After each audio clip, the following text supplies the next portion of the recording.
हक मर्जी के बिना पत्ता भी ना हिले, अल्लाह के आगे केहू के बस कबहू न चले।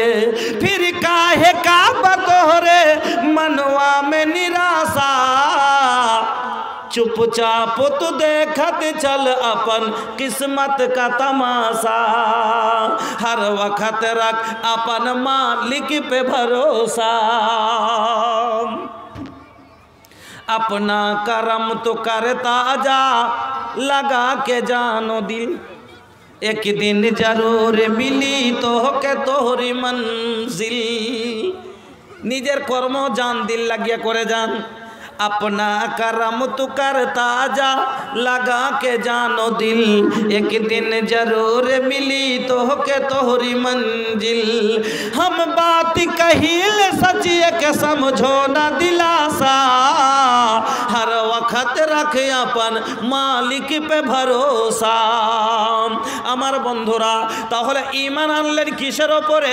এক নম্বর আল্লাহর উপরে, দুই নম্বর আল্লাহর ফেরেশতার উপর, তিন নম্বর কোরআনের উপর, চার নম্বর রাসূলের উপর, পাঁচ নম্বর কিয়ামতের উপর, ছয় নম্বর তকদিরের ভালো মন্দর উপর, আর মরার পর জীবিত হতে হবে তার উপর। আপনি বিশ্বাস করে নিয়েছেন, আপনি এবার ঈমান আপনার মধ্যে আছে। এবার ঈমান আলাদা আর আমল আলাদা। আপনি মেনে নিয়েছেন কিন্তু মানলেই হয় না। আমি মনে ভাইবেলেন, আচ্ছা বলছে খাইয়াছ, বলছে মনে করে লাও তো পেট ভরল। কিছু খাইয়াছ, কইছে কহিলে ওয়াতি হইল। কইছে জি ভাই দুটো ভাত খাও। কইছে কহিলে ওয়াতি হইল। আচ্ছা পেট ভরল? পেট ভরল কি? ভরল না। কহিলেই হয় না, করতে হয়। হ্যাঁ, করতেই হয়, কহিলে হয় না। আমার বন্ধুরা, তো ঈমান এনেছেন, এবার ঈমানের সাথে সাথে প্রথম কর্ম আল্লাহ কি বলছেন? মান আমেলা সালেহান, যেই ব্যক্তি নেক কর্ম করলো, ওয়া হুয়া মুমিন ফালা নুহিয়ান্নাহু হায়াতান তাইয়্যিবা, আমি আল্লাহ তার দুনিয়ার জীবনটা সুখের জীবন করে দেব। আমার কথা লয়, মালিকের কোরআন সূরা নাহাল খোলেন, আয়াতটা দেখলেন আল্লাহ কি বলছেন? যদি ঈমান আনার পরে আমার বান্দারা নেক আমল করে, এরা যদি নামাজ না ছাড়ে, এরা যদি রোজা না ছাড়ে, এরা যদি যাকাত দেয়, এরা যদি হজ করে, পাঁচটাই তো ফরজ কাজ, তা বাদে আপনার ইচ্ছে, তা বাদে আপনি পাঁচটা জিনিস আপনার উপরে ফরজ, তার মধ্যে গরিবের লেগে তিনটে, ধনীর লেগে পাঁচটা, ধনীর লেগে দুটো বেশি, আর মাল আছে তার লেগে যাকাত বেশি, আর মাল আছে তার লেগে হজ একবার ফরজ। বাকি প্রত্যেক মানুষ কালমা তো সবাই পড়ে লেছি, এটা হয়ে গেছে। দুটো মাত্র বাঁচলো, নামাজ আর রোজা, এই দুটোই তো, সালাত আর সিয়াম, এই দুটো জিনিস আল্লাহ বলছেন যদি মেনে নাও, করতে পারো, আল্লাহ কি বলছেন? যে ব্যক্তি ঈমান আনার পরে নেক আমল করবে, আল্লাহ বলছেন ফালা নুহিয়ান্নাহু হায়াতান তাইয়্যিবা, আমি আল্লাহ তার সুখ দুনিয়ার জীবনটা সুখের জীবন করে দেব। আজ কেনে সুখ নাই? কেনে নাই বাবজি? এদিকে আজান হয়েছে, কইছে দাদু নমাজ খান পড়েলে, কইছে আবে এখন গাড়ি বোঝ করেলে, আন্ধার রাস্তা। হ্যাঁ, মগরবের আজান হইতে লেগেছে, কইছে ধান কোটা বোঝ কর, তাড়াতাড়ি বোঝ কর। কইছে নমাজ আজান যে হয়ে গেল, কইছে না এখন নমাজটা বাড়ি যাই পড়িস। হ্যাঁ, এসারে পড়ে লিস নমাজটা, এখন ধান বোঝ করলে রাস্তাঘাট খারাপ ভাই, দিনে দিনে গাড়ি বাহির কর। আল্লাহ কইছে রে ও আধম রে, গাড়ি তুই নিয়ে যাবি না আমি নিয়ে যাবো? আরে পাগল, গাড়ি তুই নিয়ে যাবি না আমি নিয়ে যাবো। রাত হলে কি হলো? ইহফাজিল্লাহ ইয়াহফাজকা, আল্লাহর দ্বীনের হেফাজত কর, আল্লাহ তোর হেফাজত করবে। তুই যদি মাগরিবের নামাজের হেফাজত করতিস, আমি আল্লাহ ফারিস্তার চার কান্দা, ফারিস্তাকে দিয়ে তোর গাড়ির চারিদিকে কান্দা লাগিয়ে রাখতাম। মাগরিবের নামাজ পড়তে দিলেন না, যে গাড়ি দিনে দিনে বাহির করতে হবে, দিনে দিনে গাড়ি বাহির করতে হবে। খানিকটি আগে গেছে, যার করে আর দাদু পিছে পিছে আসছে, ভুট্টার আড় হয়েছে, আর কোনার ওপরে যে গাড়ি একবার ধমাস করে উল্টে পড়ে, কইছে দাদু, কইছে কি হয়ে যাবে, কইছে গাড়ি উল্টে গেছে। কুইসাবে কেমন করে গাড়ি চালালিবে দিনে দিনে, তার লেগে তো এত কষ্ট কি করে দিনে দিনে বাহির করবার চেষ্টা করনু, তারপরও গাড়ি উল্টে দিলি। আল্লাহ কইছে তোর খাটারই এত সুখ মন হয়েছে, নমাজ ছেড়ে খাটবি, লে তোর গাড়ি উল্টে সারও তোকে খাটাবো। তোর যখন এতই খাটার শখ, খাট। আজ এই কারণে খাটছে এই মুসলমান। আল্লাহ আপনাকে সুখের জীবন করে দিবেন, আল্লাহর ওয়াদা। কোরআন সত্য না মিথ্যা? কোরআন সত্য না মিথ্যা? তাহলে কোরআন বলছে যারা ঈমান তো সবাই নিয়ে এসছি, আমল যদি করি, আল্লাহ তো বলছেন ফালা নহিয়ান্নাহু হায়াতান তাইয়্যিবা, তোমার দুনিয়ার জীবনটা আমি আল্লাহ সুখের জীবন করে দেব। তো সুখ কেনে নাই? এই যে নমাজের হেফাজত নেই, ফজর জোহর পাইপ সারতে সারতে, আসর মিছিল হাইজ টানো, মিছিল ঠেলতে ঠেলতে, মগরবের সময় এই যে কাম হে ভাই, দিন খুব কাজ জমিতে, মগরবের সময়তে চায়ের দোকানে বসে একটু করে টানছার, মাজাই ব্যথা।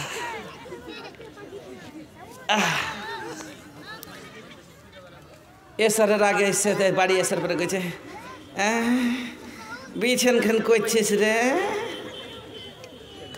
বিছান খান করছি। হাজি মগরবে নমাজ পড়বে না?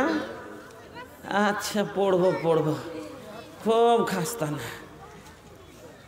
ও মুসলমান, এসারের নমাজ পড়া মানে ব্যথার ওষুধ খাইয়া লওয়া বরাবর। 14টা ব্যথার ওষুধ খাইয়া যে শান্তি নাই, এসারের নামাজ পড়ে সুতলে সে শান্তি আছে। কিন্তু মুসলমান, আপনার খাটতে খাটতে জীবন যাবে, জীবনে সুখ আসবে না, কারণ আপনি আমলওয়ালা হতে পারেননি। আল্লাহ কোরআনে স্পষ্ট বলে দিয়েছেন, ঈমান আনার পরে বান্দা যদি নেক আমল করে, আমি আল্লাহ হায়াতান তাইয়্যিবা, দুনিয়ার জীবন তার সুখময় জীবন করে দেব। যারা নমাজ পড়ছে 5 ওয়াক্ত টাইম কামাই করে, ওরা খাইতে পায় না নাকি? না সুখে আছে? এত বুঝাক মুসলমান বুঝবে না। আমার বন্ধুরা, শুধু দুনিয়াই না, আল্লাহ রাব্বুল আলামিন বলেন বান্দারে, এটা হলো দুনিয়ার কথা, এবার আগে চল।